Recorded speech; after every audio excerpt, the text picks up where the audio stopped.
Good morning mga ka-TESDA! Welcome sa ating programang sa TESDA Kaya-Kaya na napapanood niyo po live sa ating TESDA Facebook page at napapakinggan sa DWDD Armed Forces Radio, ang boses ng Kawal Pilipino. Ako po ang inyong ka-TESDAng Reggie Duran. At ako naman po ang inyong ka-TESDAng Millie Bungkasan. Good morning mga ka-TESDA! Patuloy niyo po kaming samahan sa umaga na ito para sa balitaan at talakayan sa mga kaganapan dito sa TESDA. Kasama po natin ngayon sa technical side sina Sir Roger Liovit, Sir Warren Hinampas, Sir Bong Bautista, Sir Waller Lau, Sir Hope Amable at si Ma'am Crystal Dilan.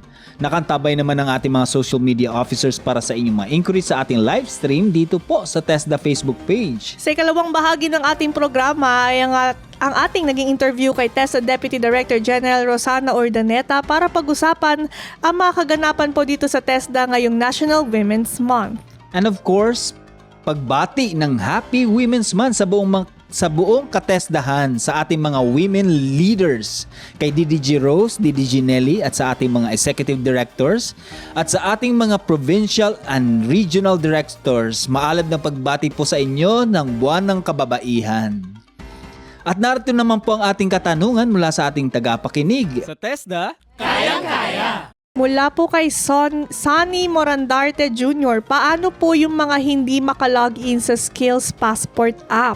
Ayan, maraming salamat Sir Sonny sa iyong katanungan. At para doon sa mga nagkakaroon ng the same problem, para po sa mga technical difficulties ng inyong TESDA Skills Passport app, maaari po kayong mag-email sa skillspassport.support@tesda.gov.ph. Mag-screenshot lamang po ng inyong problema sa inyong pag-login at i-attach ito sa inyong email doon sa skillspassport.support@tesda.gov.ph. Ayan. Muli paalala lamang po sa ating mga kababayan na mag-iingat po tayo mula sa mga scammers o fake pages po na nagpapanggap na TESDA. Tandaan po natin na ating mga serbisyo dito sa TESDA ay libre po at hindi po humihingi ng bayad.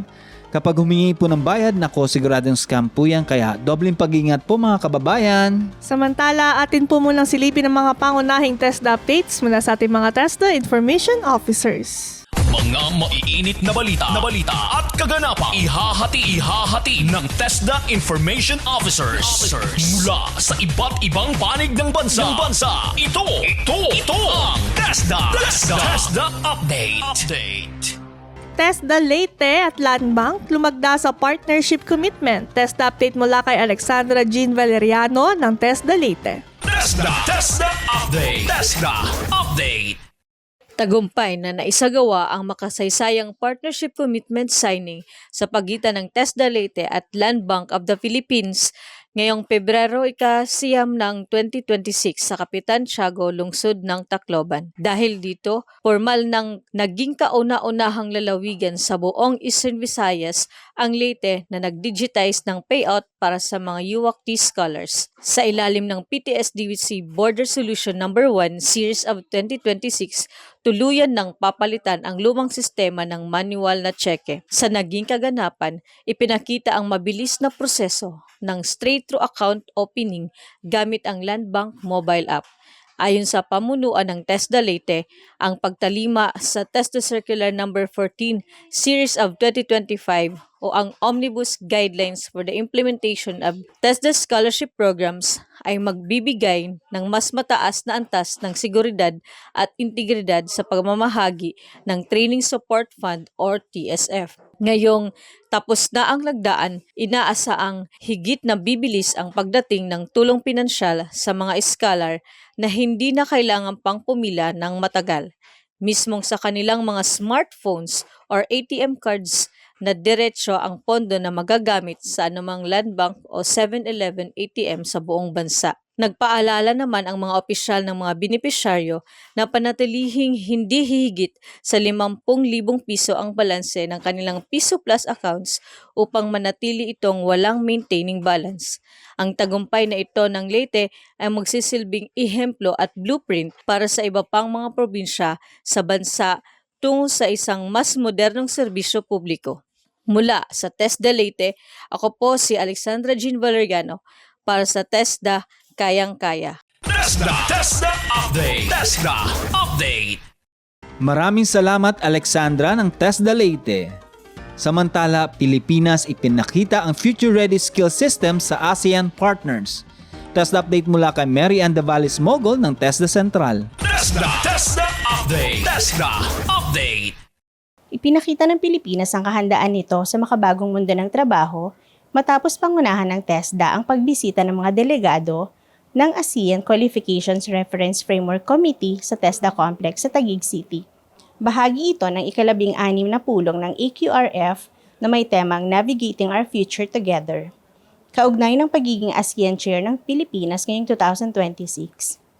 Layunin ng pagpupulong na palakasin ang kooperasyon sa rehiyon, pagunlad ng human capital at mas matibay na integrasyon ng mga bansang kasapi. Dumalo ang mga kinatawan mula sa 11 bansang kalahok sa ASEAN, Brunei Darussalam, Cambodia, Indonesia, Lao PDR, Malaysia, Myanmar, Pilipinas, Singapore, Thailand, Timor-Leste at Vietnam. Upang paigtingin ang pagkilala sa kwalifikasyon, quality assurance at mutual recognition ng kasanayan ng mga manggagawa sa rehiyon. Ayon kay Secretary Kiko Benitez, ganap nang ipinatutupad sa bansa ang Philippine Qualifications Framework o PQF na nakabatay sa batas, suportado ng matibay na quality assurance system at nakaangkla sa pangangailangan ng industriya. Dagdag pa niya, ang pag-ayon ng PQF sa AQRF ay makatutulong upang mas madaling makilala ng mga employer sa ASEAN ang kakayahan ng mga Pilipinong manggagawa at mapalawak ang oportunidad sa trabaho sa ibang bansa. Sa isinagawang site visit, ipinakita ng TESDA ang makabagong training system nito mula sa technology-driven at gender-responsive na pagsasanay hanggang sa aktwal na hands-on learning sa tulong ng mga industry partner. Kabilang sa mga pasilidad na binisita ang TESDA Women's Center, Regional Training Center NCR at World Skills Human Resource Development Center kung saan ipinamalas ang iba't ibang kasanayan tulad ng bartending, plumbing, visual graphic design, mechatronics, virtual reality welding, creative innovation at Industry 4.0 technologies. Nauna rito, pinangunahan din ng Pilipinas ang isang technical write shop kung saan inihambing ng iba't ibang bansa ang kanilang qualification systems na isang hakbang para sa mas malinaw, transparent at kinikilalang kasanayan sa rehiyon. Mula sa TESDA Central Office, ito po si Mary Ann Davales Mogol sa TESDA, kayang-kaya. TESDA Update. TESDA Update. Maraming salamat Mary Ann ng TESDA Central. Samantala, Rostel ng TESDA Region 9, formal ng pinasinayaan. TESDA update mula kay Krisha Samson ng TESDA Region 9. TESDA Update. TESDA Update. Formal na ang pinasinayaan ng TESDA Region 9 ang kanilang kauna-unahang regional hostel o Rostel sa Zamboanga City noong ika-12 ng Pebrero ngayong taon. Pinangunahan ni Deputy Director General for TESD Operations Vidal D. Villanueva III ang seremonya ng ribbon cutting at marker unveiling, kasama si Acting Regional Director Alan T. Bacata ng TESDA 9 at si Chairperson Pedro Rufo Sullivan ng Regional TESD Committee. Nakiisa rin sa okasyon si ROMO Executive Director David Bungalyon, TESDA Regional Directors, Provincial Directors at mga katuwang ng ahensya. Ang Rostel ay magsisilbing premium hostel at administrative satellite office na siya ring gagamiting aktwal na training facility para sa mga kumukuha ng housekeeping at domestic work qualifications. Sa pamamagitan nito, mabibigyan ang mga trainees ng mas makatotohanang karanasan sa kanilang pagsasanay at higit pang mapauunlad ang kanilang kasanayan upang maging handa sa trabaho dito man o sa ibang bansa. Bahagi ito ng patuloy na pagsisikap ng TESDA na mapalawak ang akses sa dekalidad na technical education at skills training para sa mga Pilipino. Mula sa TESDA Region 9, ito po si Krisha Samson. Sa TESDA, kayang-kaya. TESDA Update. TESDA Update. Maraming salamat Krisha ng TESDA Region 9. At yan ang ating naging TESDA update sa umagang ito. Maraming salamat mga ka-TESDA sa patuloy na pag-antabay sa mga updates mula sa iba't ibang bahagi ng bansa. Nice din nating pasalamatan ang ating mga TESDA Information Officers na nag-ulat ng ating mga updates sa umagang ito. Ako pong muli ang inyong ka-TESDAng Reggie Duran. At ako naman po ang inyong katestang Mini Bungkasan. Susunod na po ang ating interview sa ating Executive Chairperson ng GOD Focal Point System, ang ating Deputy Director General for Policies and Planning na si DDG Rosana Ordaneta. Standby lamang kayo dyan mga katesda.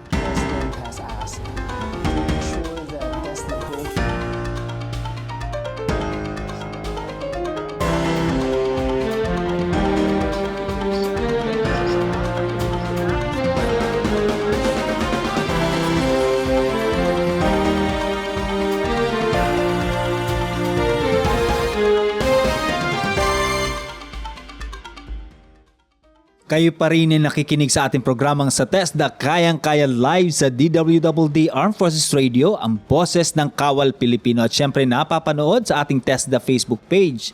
Ito pa rin po ang inyong katesdang Reggie Duran. At ako naman po ang inyong katesdang Millie Bungkasan. Sa bahaging ito ng ating programa, pag-uusapan naman natin ang mga ganap dito sa TESDA ngayong National Women's Month. Pinagdiriwang natin sa ating ahensya ng TESDA ang buwan ng kababaihan ngayong Marso, at TESDA po ay isa sa mga ahensya na kabilang sa top 10 sa mga ahensyang na may malakas na Gender and Development Program. At kaugnay nga nito, nakapanayan po natin ang chairperson ng Executive Committee ng God Focal Point System o GFPS, ang Deputy Director General for Policies and Planning na si DDG Rosana Urdaneta, o mas kilala po natin bilang DDG Rose. Narito po ang ating interview. Such an honor doing this, ma'am. And maraming salamat po. And of course, nandito tayo para pag-usapan ang ating celebration tungkol sa Women's Month. At i-welcome po natin ang ating OG dito sa TESDA. Ang kaosang ng ating ahensya. Walang iba kundi si Deputy Director General Rosana Urdaneta. Good morning sa iyo, ma'am, at welcome sa ating programa. Hi, good morning, Reggie and Millie.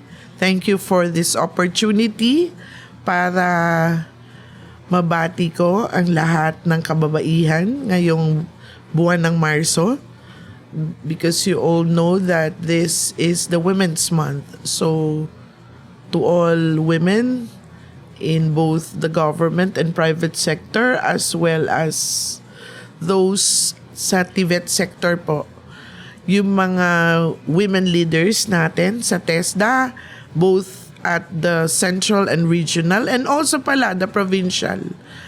At of course, yung mga scholars at trainees.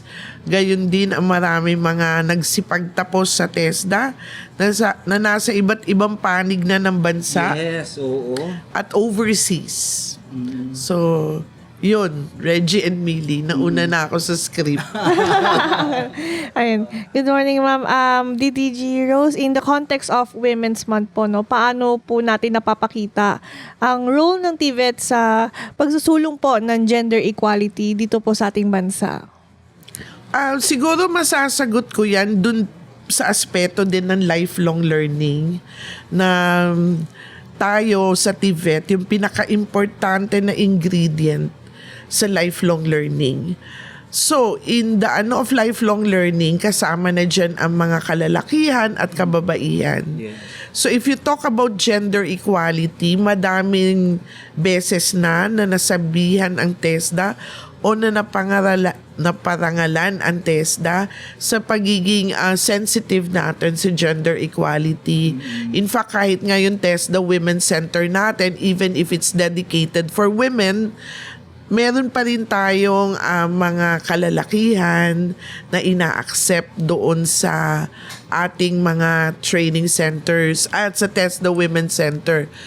For example, we also have provided a different pathway ngayon for women na hindi na sila nag-enroll lang sa mga stereotype na mga programs, kung hindi we are encouraging them na mag-enroll sa mga non-traditional trades.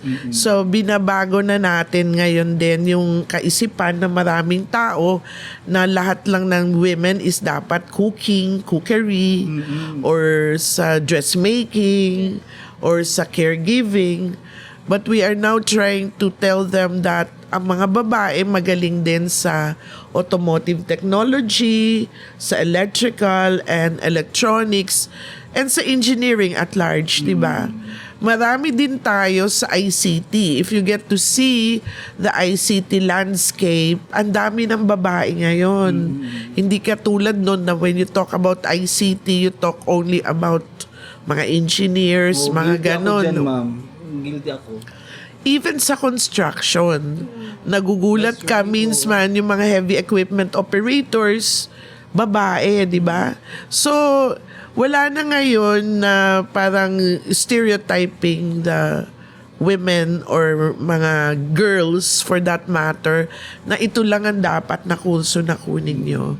So TVET has something to do with it in trying also to change the mindset of the society na hindi lang yung mga roles na akala natin pambabae lang That's right. ang pwede nilang mapagtuunan ng kasanayan in TESDA. Natutuwa din ako that TESDA as an agency kasi is really gender sensitive. So we wanted to really make sure na ang ating mga programa hindi lang para kung kanino kundi para sa lahat. So anybody can enroll our programs, lalo na doon sa mga mga far-flung areas, nagkakaroon ng mga opportunities, equal opportunities yung mga babae. Parang nakikita ko din na parang napakalaki ng role ng social media dito kasi napapanood natin on our phones, may mga babae talaga na tumatangkilik sa mga hard skills. Na-mention yung ma'am kanina no, na para kapag inisip yung mga skills hindi na siya panlalaki lang. Opo. Guilty ako daw nung sinabi niyo na engineer. Kapag naiisip ko engineer, parang babae agad, siguro malalim pa yung hindi ko pagiging gender sensitive. Sir, to add, nitong mga nakarang episodes po natin, mostly ang mga na-feature po natin ay mga welders, women Yes. welders po na trainers, and ngayon nasa ibang bansa, nasa Finland, and also nung nakaraang World Skills ASEAN po natin, ang mga representative din po natin halos, no, sa mga nabanggit po na itong mga sector ay puro kababaihan din po. Ma'am, how do we ensure na ang curriculum natin dito sa TESDA ay mga gender responsive o meron ba tayong element ng gender or gender and gender and development sa ating mga development ng curriculum? Meron na tayong ginawang gender and development framework actually. So ito yung ating sinusunod sa ating pagbalangkas ng ating mga curriculum. And of course, yung buong training environment natin, kasalukuyang nasa finalization tayo sa pagbuo nito. At ito yung magsisilbi na strategic framework natin para sa lahat ng ating mga polisiya na gagawin sa TESDA at ang mga mekanismo, enabling mechanisms, and major programs for gender and development. So, ang alam ko, ito ay parang it has been launched nung nakaraang pang 2025. So, yung assessment tool or checklist is from the Philippine Commission on Women para maging mas gender sensitive ang ating curriculum at learning materials. Layunin nito ang lalim ang understanding ng ating mga TVET trainers kasi hindi lahat would have this mindset on gender sensitivity. Pati mga scholars natin, for them to be able to know what gender equality at women's empowerment is. Kasi minsan, meron pa rin in some parts of the country, may mga tinatawag pa rin tayo na male patriarchal, yung yes. di ba, na mababa pa rin ang tingin nila sa kababaihan, and yun nga, with the stereotypes that they put on women.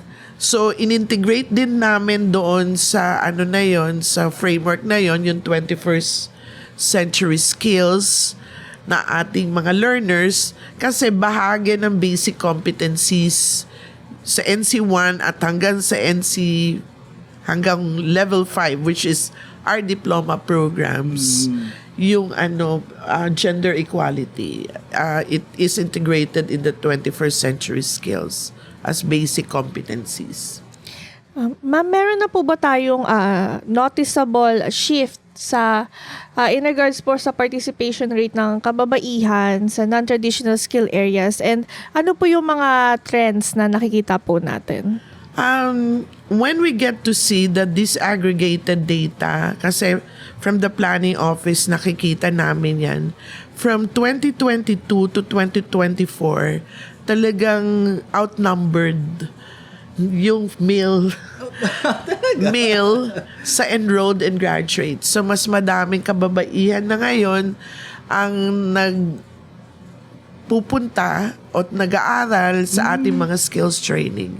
That's a very good indication that empowered na yung mga babae and they know talaga what they want to be, at least sa life nila, to be skilled so that it could, because skills ngayon, sabi nga ni Presidente, is the newest currency, di ba? Yes. So it is more than gold, sabi nga niya.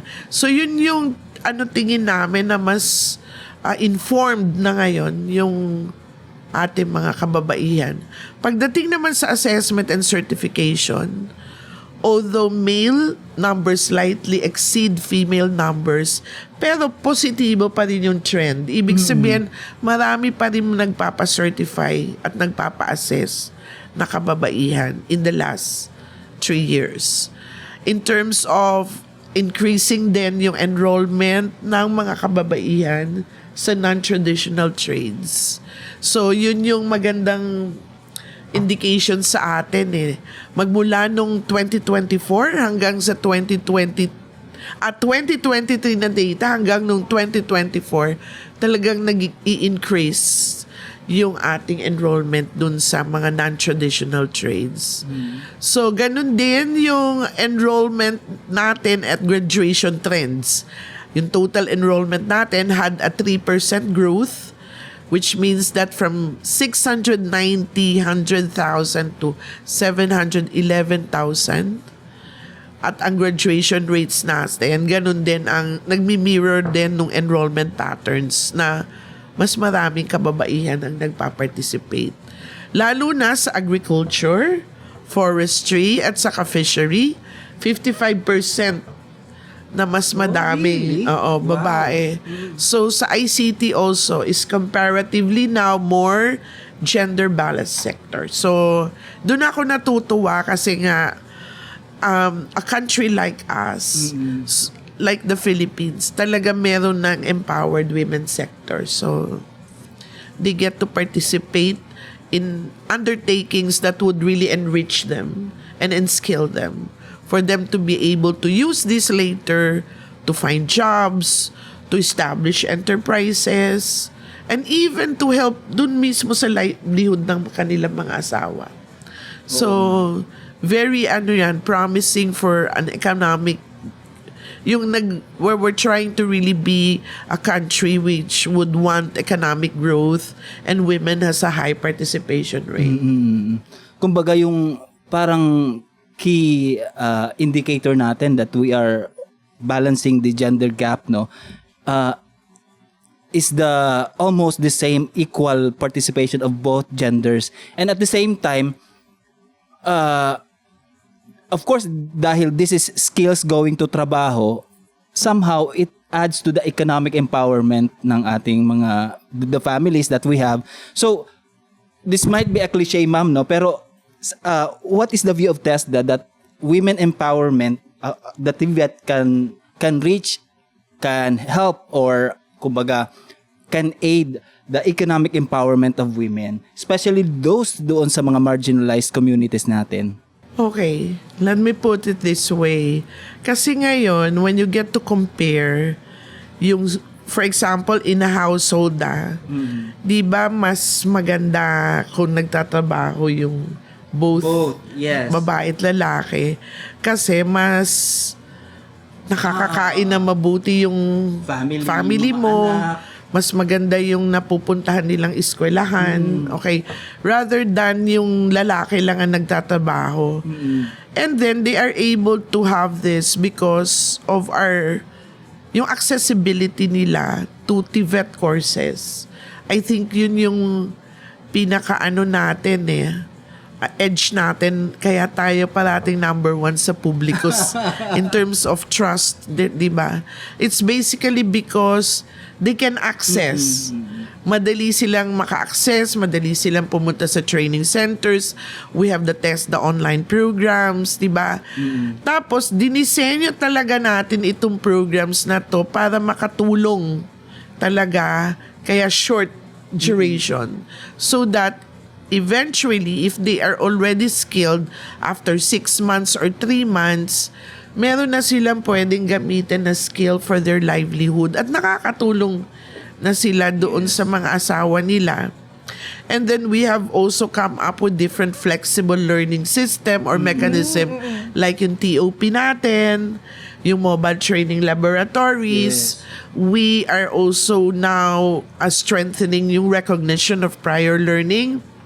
Kasi yung RPL, kahit nandun lang sila, for example, they have been housekeepers for quite a time. Sa bahay sila nagtatrabaho.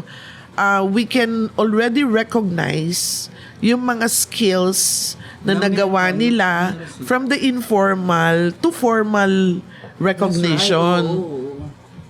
So it gives them always an access to training as well as enhancing their skills also, and being given a national certificate so that they would be able to use this not only locally but internationally. So yun yung parating sinasabi nga nila TVET is the greatest equalizer in the education system, di ba? And the kids are witnessing this. Yes. Inside the family, nakikita nila na both the parents are economically contributing to the family. Nakakatuwa nga kasi kahit sa TikTok, di ba, ang dami mong makikita ng mga TESDA graduates, women for that matter, and welders, and they're trying to tell that mag-TESDA na kayo kasi nandito kami sa Canada, we're earning a lot compared when we are there sa country. I'm not saying na wag silang hindi sila dapat umalis. But the point is, mas na-empower kasi yung babae. Mas nagkakaroon siya ng lakas ng loob kasi may skills siya. Ma'am, for you po, how important is leadership representation, like women leaders in TESDA, in inspiring the next generation? Katulad ni DDG Rose, di ba? Oo, pero before me, there were a lot of women leaders na in TESDA. Like, remember, it was the former Senator Shahani who came up with the idea on the establishment and creation of the TESDA Women's Center. So with that alone, seeing an icon do that for TVET is already something nung nakita ko nung bata ako. So my tendency is for me to sustain that particular concept of how she was able to start with the concept, on how she was able to sustain it, on how she was able to come up with an international recognition because of the TESDA Women's Center. It inspired all of us women leaders. The leaders I am referring to in the likes of former Director General Giyang, Deputy Director General Mila Hernandez, Secretary Irene Isaac, former Director General Lucy Lasso. Baka magalit sa akin yung mga hindi ko ma-mention. And then, kami na rin yung later, di ba? So, sila yung icon namin, sila yung naging model namin, and they are very strong leaders And for you to see women leaders, malaking malaking impact yun sa'yo.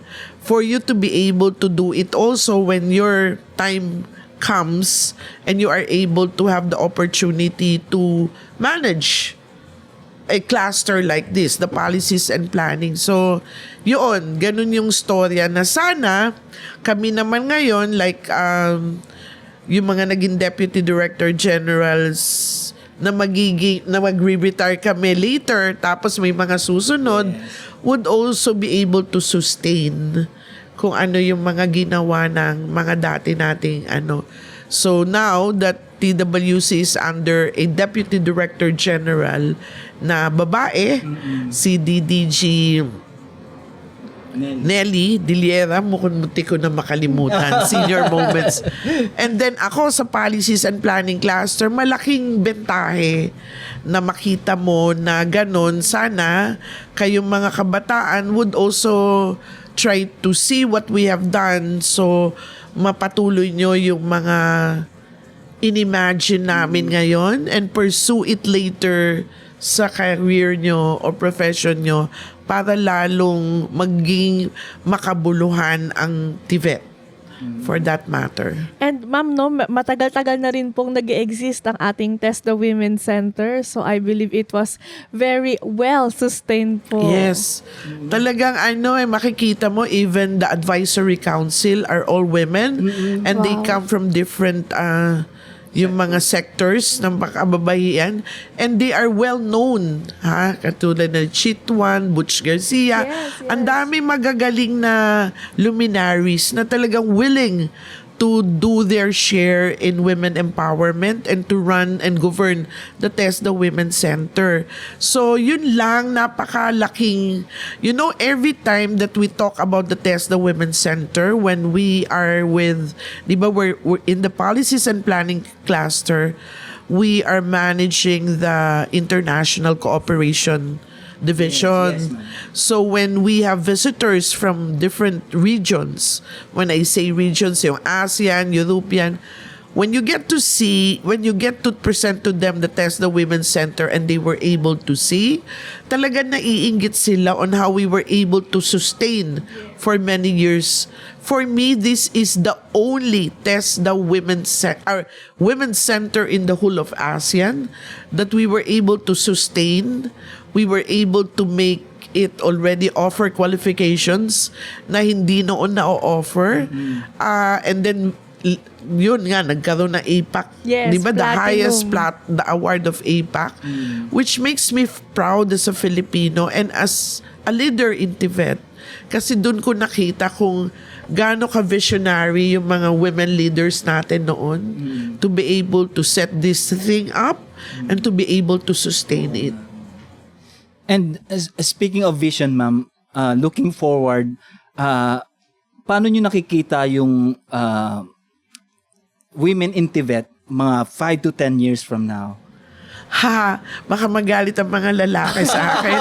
So they will be I think the most na we can really imagine is for them to dominate the different industries in terms of numbers and in terms of yung positions nila. Kasi sometimes, pag babae, tapos sasabihin, baka mabuntis, baka manganak, and everything. So, itong lalaki ang i-promote natin. Sana, hindi na ganon, di ba? That's right. Na talagang, parang magkaroon ng equal for even yung Equal physiological ng babae is not a hindrance already. Yes, true. Because yun na, that's my vision for and then they will occupy positions that are non-imaginable for them to occupy at this point because puro mas yung mga hard skills, hindi lang yung sa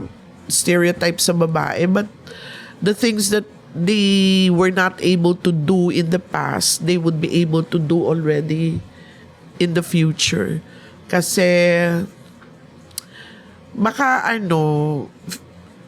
sabi ko nga, baka magalit ang mga lalaki. Sabihin na lang natin na yung mga babae kasi very patient and very persevering and very resilient. So if they want to do something and they really look into their North Star, talagang dun sila pupunta. Walang mga liliko-liko or what. So that's basically it, yung competence ng babae, yung knowledge, yung skills, at yung attitude. Parati ko nga iniisip, at a certain point, when you get to see people, yung mga from private TVIs, tapos yung mga babae, masunurin sa mga rules and regulations. I'm not saying yung mga lalaki, hindi. Pero halos lahat ng babae talagang pag sinabi na ganito yung rules, sinusunod namin, di ba? So yun yung ko na in the coming years, mas magiging strong yung participation ng mga kababaihan sa mga skills na hindi natin ma-imagine na kaya pala nilang. And ma'am, for you po, ano po yung pinakamahalagang sukatan po ng success when we talk about the women empowerment in TVET? When they are able to buy what they need for their family.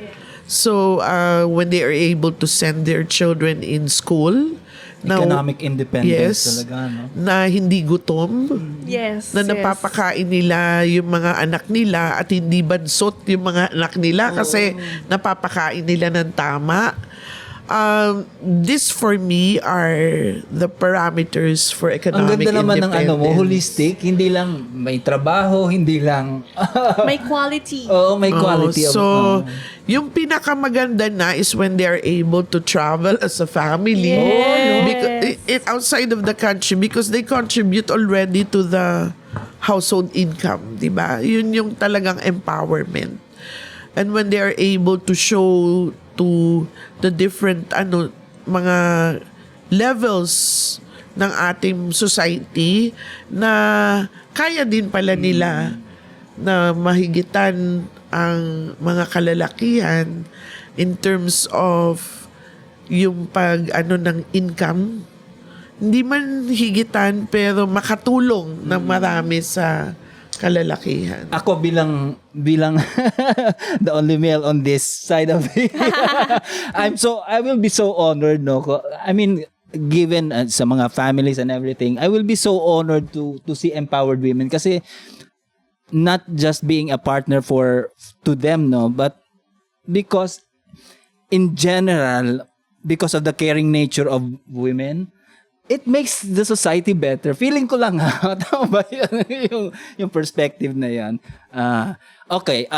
This question naman, ma'am, is so unique to TESDA. No? We have such a thing called gender focal point system. Para doon sa mga hindi familiar, ma'am, ano po itong GFPS or gender focal point system, and how does TESDA operate on this focal point system? It's an institutional mechanism na tinatag natin sa TESDA noong 2012 at patuloy pa ngayon. So, this is to make sure that all the policies, programs at budget ng ahensya ay tumutugon sa pangangailangan ng lahat ng kasarian. So, ito yung itong sistema na to ang tumutugon sa gender-related issues na relevant sa mandato ng TESDA. For example, when we do our training regulations, we must see to it that we incorporate or integrate gender issues or gender sensitivity in the programs that we have. Kasi kung wala yon, then yung inequality in terms of the way we are treated in schools and our training centers, tapos hindi ka dyan pwede mag-enroll, dito ka lang pwede mag-enroll, something to that effect. So when you have this, you make sure that it's integrated sa mga polisiya. So parati yan when we do in the intercluster meeting, when we do yung mga programa, then we make sure even in the planning guidelines, nakalagay dyan na dapat the regional directors and provincial directors should be very well aware that their programs must have this gender Gender lens. Gender lens, to be seen in gender lens. So nakakatuwa naman kasi most if not all of those in the GFPS plus the secretariat are really very serious and mindful that they have to be doing this in order for us to sustain the very important role of women in the society and in Tibet for that matter. So, yun ang GFPS. So, yun yung ginagawa. Hindi lang kami ang sistema na nagpapatakbo ng Women's Month. Kasi baka yun lang yung tingin ng tao. But we make sure, sabi ko nga, we have also been recognized as one of the top 10 agencies who have been gender sensitive in our programs. So recognize tayo ng Philippine Commission on Women on that. And we should be proud because we have sustained also this effort. Imagine mo from 2012 hanggang ngayon, may mga co-chair pa ako na lalaki Like, I had DDG Vidal, I had also DDG Bertiz, and then DDG Colombo at one point. So ngayon si DDG Nelly na. But the point is that hindi lang ito pambabae, hindi lang kundi sama-sama natin binabalangkas kung ano yung dapat na mga pulisiya para sa ating ahensya. Ma'am, sa structure po ng TESDA, paano po naka-integrate yung GFPS natin going to from the central, going to the provincial, and then the regional and the provincial? Alam mo, Reggie, nakakatuwa kasi it seeps talaga into the whole agency, which means to say, from the national, yung executive committee, GFPS, it's composed of the different executive offices plus the chair and the vice chair. Tapos, dun sa regional, meron din regional focals, provincial at district offices. Meron kaming group chat, so you get to see all the things that they're doing, even hindi Women's Month. So nakakatuwa na isipin na talagang gumagalaw yung mga tao sa baba. They are very empowered. Yung passion nila about this particular concept is really there. Hindi lang yung just because they wanted to comply. Talagang sila yung frontliners na nakikipag-ugnayan direkta sa mga trainees para matiyak na ang bawat training natin ay gender sensitive. So yun yung, I'm so proud of this particular committee or system because it really seeps into the whole agency, as I've told you. And yung sphere kasi niya ng mandato is very large, yung magnitude such that lahat talaga ng policies, kung lalagyan mo lang talaga ng gender lens mo, kailangan talaga na malagyan mo. For example nga, sabi ko yung development of TR, the development of curriculum, learning materials, tapos pag nagagawa ka ng yung mga ano bang tawag nito, flyers, lahat yun, lahat dapat gender sensitive ka sa mga bagay-bagay. And for me, I really saw the gender focals up to the provincial level to have been working hard really to make sure that the promotion and advocacy of the gender and development is there. Mas lalo akong nagpapasalamat sa TESDA Women's Center kasi yun talagang masigasig na naglatag at nag-i-implement talaga ng mga pulisiya. And I would like to take this opportunity, hindi pa ako nag-closing but you ask kasi, my secretariat, si Kath, si Jonah, si Lamay, are really very good people to run this program because their heart is really on the right place on gender. So, yun yung ko na talagang, if not for them, kahit ako mahihirapan ako lang kasi yun nga sabi ko, sometimes I have the tendency na makalimutan ko yung gender lens ko Pero because of them, talagang ang dami kong natutunan sa kanila, ang dami kong na ganito ma'am dapat, ganito. So, yun yung gusto kong pasalamatan for this particular opportunity na tinanong mo kung ano-ano yung antas kasi they have been working so hard. If makikita mo lang yung group chat namin, pati yung pag-iilaw, halimbawa Women's Month, ng mga buildings nila, talagang pinupost and everything. So, nakakatuwa itong And ako bilang nasa male side of the equation, nakaka-inspire for us, hindi lang dahil masyado tayong lip service. We're not just doing lip service to the cause. Kung we live with it, Yes. We live with it. Totoo. And ma'am, ano po yung biggest challenge ni God Focal Point System or ni GFPS sa pagpapatupad po ng gender responsive policies across TESDA? Okay. Siguro yung challenge sa akin is on the mindset. Kasi parati nga, Oy. ang pinakauna is sa budget, di ba? Nung una, kaya ako talaga sabi ko, nanghihinayang lang ako dito sa ginagawa natin to. Yun ang sinasabi ko kay Kat. Kasi may mere attribution yung ginagawa dun sa budget natin. So they just count the number of females, which for me is, ano ba to? Naglulukuhan ba tayo? This is not about gender sensitivity or gender and development, di ba? It's not just the numbers that you're counting and putting up as statistics just to make sure na yun yung tungkol sa God. So sabi ko, hindi ganon dapat. Talagang dapat tingnan natin. For example, yun nga parati ko inaano sa planning is that how many women are employed and what is the nature of their employment. Baka naman nag-training sila tapos iba yung ano nila, ginagawa nila ngayon, di ba? So, even up to that point, you have to really make sure that your gender lens is there. Kasi kung wala, talagang parang ito para sa lalaki lang itong training, something like that. So, you wouldn't really bakit ganun? Ano yung Parang hindi para mo sa na- lalaki oo. lang? Magugulat ko ba kung bakit may mga mapasamang graduates na welders na babae, di ba? Hindi.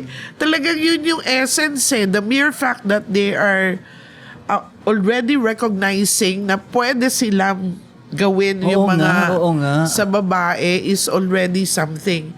Tapos siguro yung kailangan na patuloy na advokasya, iniisip ko na paano ba talaga i-advocate yung gender and development sa buong ahensya, di ba? In terms lang ba of reporting? In terms ba of every time na may meeting, magsasabi ka, pakilagyan ng gender, ano nyo. Kailangan tumataas yung natin yung involvement, appreciation, and awareness of what this is all about. Even in the manner that we deal with yung mga project proposals sa international development organizations, dapat meron kang inilalagay talagang gender and development kasi pag nakalimutan mo yun o katulad yan, we should have not done a very good framework for gender if not for kinuhanan natin ng konting pera sa ADB for the CPTVET, di ba? So it should be giving us that particular sense na pag may malakas talaga yung recognition and appreciation mo of this concept, in all of the things that you do in TESDA should be genderized, so to speak. So yun yung malaking hamon na talagang sana lahat tayo would be talking about it and would make it as our way of life. Lastly, ma'am, of course, we have now come to the end of our discussion.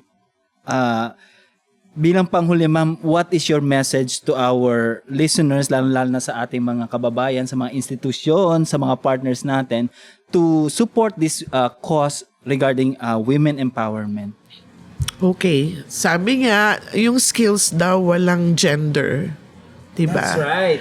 Sa ating mga industriya at komunidad, patuloy natin buksan ang pinto ng opportunities sa pag-unlad para sa mga kababaihan, lalo na sa non-traditional sectors. And when continue also to support yung male sector so that they would be able to be empowered in the manner that the women are empowered also. Huwag nating limitahan ang potensyal at kapasidad ni numan base lamang sa ating mga lumang tradisyon, lumang paniniwala, at yung mga, di ba parating sinasabi, patriarchal daw yung society natin, sometimes naman matriarchal. So dapat lahat na yan gender neutral.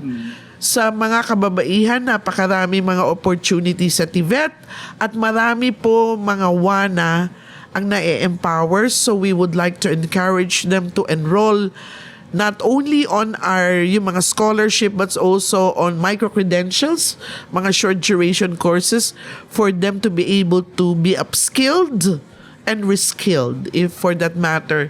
Lalo na po ngayon, may mga nangyayari po sa ating kapaligiran. Madami pong madi-displace ng mga overseas Filipino workers at madaming kababaihan ang naapektuhan dito.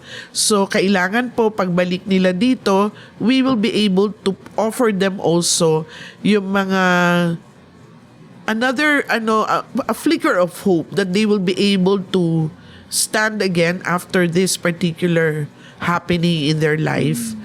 Bukas po ang mga TESDA training centers para pagsilbihan po kayong lahat, para magkaroon kayo ng skills at ma-empower kayo, at ang mga programs sa services para sa bawat wana at lahat ng ating mga kababayan, so that we would be able to really say to ourselves that kahit na anumang mangyari sa ating ekonomiya or ekonomiya ng mga bansa na nakapaligid sa atin, basta pag sama-sama sa TESDA, kayang-kaya. Very well said, ma'am. Very well said. Ma'am, maraming Thank you salamat. po. Such an honor to be here talking to you about salamat this. din. And maraming salamat, ma'am, for leading TESDA to this status, no? To this prestige. And of course, maraming salamat sa inyong time for this interview. Thank you also for the opportunity that you have given me in order to talk about the gender focal point system and gender and development in general. And I would like to thank the Secretary also for really bringing us to this particular level in the gender and development promotion and advocacy, primarily because he's very appreciative of, kasi ang dami, if you get to see the annals of the history of NMYC and TESDA, madaming Benitez na babae. Yes. At talagang ng TESDA at ng NMYC. So yun nga, nakakatuwa, nakikilabutan nga ako ngayon na yung pinakaapu-apuhan na at pamangkin ang nandito sa TESDA ngayon. So, thank you very much, Sec, for everything that you are doing in terms of promoting also yung gender and development in the agency. At dyan po nagtatapos ang ating programa sa umagang ito. Nais po nating muling pasalamatan si DDG Rosana Ordaneta, ang ating Deputy Director General for Policies and Planning. Nice rin nating pasalamatan ng ating mga TESDA Information Officers sa nagulat ng kanilang mga TESDA updates ngayong umaga. Maraming salamat din sa inyong mga ka-TESDA na tumutok sa ating programa sa TESDA Kayang-Kaya dito sa DWWD Armed Forces Radio, ang boses ng Kawal Pilipino. Para sa iba pang update sa mga kaganapan sa ating ahensya, i-follow lamang po ang ating TESDA Facebook page at X account at mag-subscribe din sa ating TESDA official YouTube channel. Pwede rin po kayong tumawag sa ating TESDA hotline sa 8887-7777 o di kaya mag-text sa 0917-479-4370 o di kaya mag-email sa contactcenter@tesda.gov.ph. Sa ngalan po na bumubuo ng TESDA Public Information Office, ako pong ang inyong ka-TESDAng Reggie Duran.